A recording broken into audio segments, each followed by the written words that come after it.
Greetings and salutations. Welcome to another episode of 365 Days of Gaming. I really appreciate you taking out time to check out this video. Do what the thing says there. Appreciate it. So, going back to the Wastelands, I got to go back. I got to talk about another Bethesda classic. To this day, probably still my favorite version of this series, Fallout New Vegas. Now, it doesn't matter what version that you played. I played this originally on the 360, but also bought it on the PC. Probably had a PlayStation copy of it at some point as well, just because I really like this version of Fallout.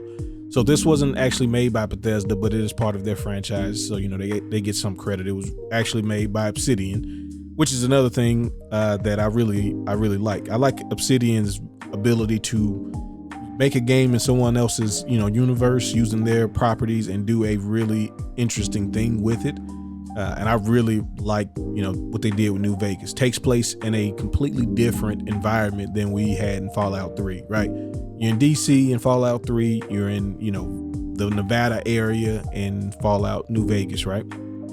So it's a lot more. First of all, there's a lot more not like people live in a squalor type of thing. The strip, even though there are some things that go along with the strip, there is like a functioning city in this game versus like Megaton, right? The other thing is like the different factions. Like that was something they added in New Vegas, where you have all these different groups and they're going to feel a certain way about you based on what you do in the world. That was really cool. And it had the Weird West thing that you could do where something, random would happen as you're playing it. And there were a bunch of different potential things that could happen, but they were all really cool and different. It was one of the perks I always picked, because why wouldn't you want, some weird stuff to happen during your game? You got all these different factions like the powder gangers. You got the ones that are acting like a bunch of Elvis impersonators. So they're acting like greasers. And you got the one dude who dressed up just like Elvis. Kaiser's Legion, Mr. House. Each of the different towns you go to have their own little ratings about how you're doing everything. And so like the reputation thing kind of went up a notch compared to what it was in Fallout 3. Crafting starts to be a big thing, which, is more so even more in Fallout 4. But all of these things kind of start, at least for the modern version of Fallout, it starts with New Vegas. So I really enjoy this game. I think this is, one of the best representations of the universe. I would love to see more of the Western versions of what's going on, in the US and the Fallout world. So everything else, since then kind of is going back more so towards the East Coast, which is cool. But it's really cool when they do what they did with New Vegas, and I like to see more of it. I like this version of the level up system because it's kind of like a hybrid between what we end up getting with 4 and what we had with 3.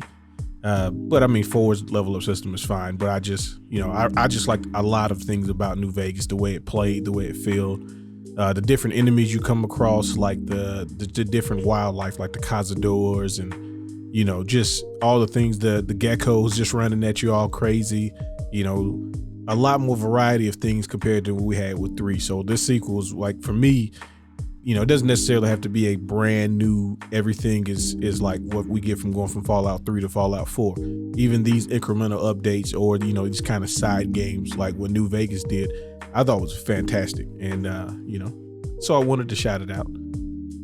And obviously we're going to talk about some other Fallout, related content on another video. So we'll deep dive more into that when we get to that episode. But this game allowed you to have so many different real endings based on what was going on. So, I kind of did the nobody really likes me, nobody really hates me type of ending the first time, except for like Kaiser, because, I'm just not going to side with anything those folks are doing over there. They're wild. But, like the Brotherhood and all those different things, the NCR, all of those are kind of like, I did stuff for them, but I was still kind of on my own thing. But I'd like to hear, why you decided to choose what faction and why, or some memories you have with this game, because everybody's played New Vegas. So I'd like to hear your thoughts on it. As always, I appreciate you taking out time to let me reminisce with you. Y'all have fun. Y'all be safe. Peace.